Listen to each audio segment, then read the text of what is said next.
The two main objectives of altimeter setting procedures are to provide adequate vertical separation between aircraft and provide adequate terrain clearance during all phases of flight.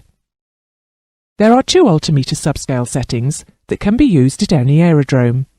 QNH, this is the observed barometric pressure at an aerodrome, adjusted in accordance with the ISA pressure lapse rate, to indicate the pressure that would be observed if the observation was carried out at sea level. If set, therefore, the altimeter reads aerodrome elevation above sea level. QFE, this setting is the observed barometric pressure at ground level on an aerodrome, which if set on the subscale, will cause the altimeter to read 0. When an aeroplane is flying at altitudes at or below the transition altitude, the aircraft is flown at altitudes determined by reference to sea level pressure, QNH, and the vertical position is expressed in terms of altitude.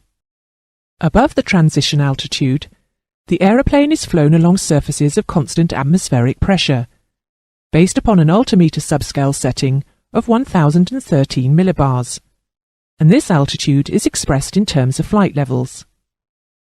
During a climb, upon reaching the transition altitude, 1013 millibars is set on the altimeter subscale, and the climb continued to the desired flight level. In descent, upon reaching the transition level, the QNH is reset, and descent continued to the desired altitude.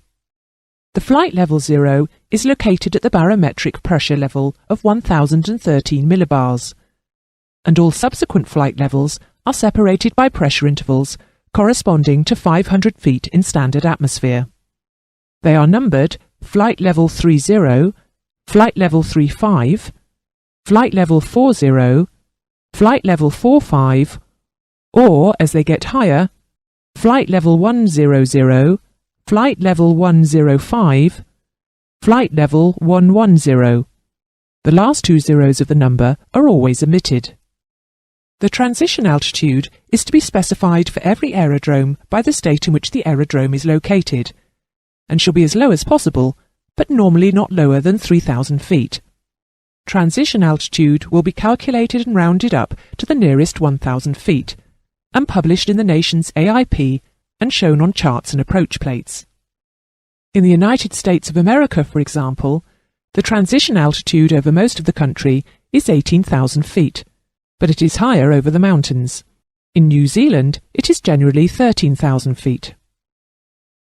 Remember that the transition level is the flight level at which the altimeter is reset to the aerodrome QNH on the descent.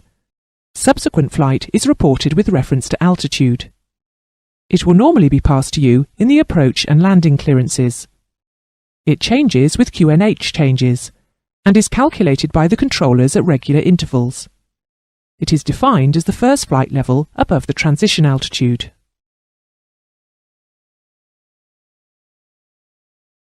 Also, don't forget that the transition layer is the airspace between the transition altitude and the transition level.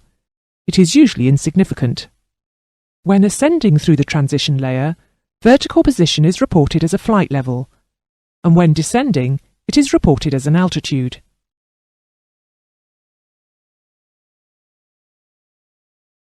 Before commencing an approach to an aerodrome, the pilot is to obtain the transition level. Before descending below the transition level, the latest QNH is to be obtained. QFE may be used by a pilot so that he may obtain terrain clearance information during the final approach to a runway. When cleared to land, and with QFE set, the OCA or H may be calculated with reference to height above the aerodrome datum for that portion of flight. It is standard format on approach plates that all vertical displacement is shown as both AMSL and AGL. This conversion is illustrated here. You will notice that AMSL is printed in bold type, with AGL in brackets.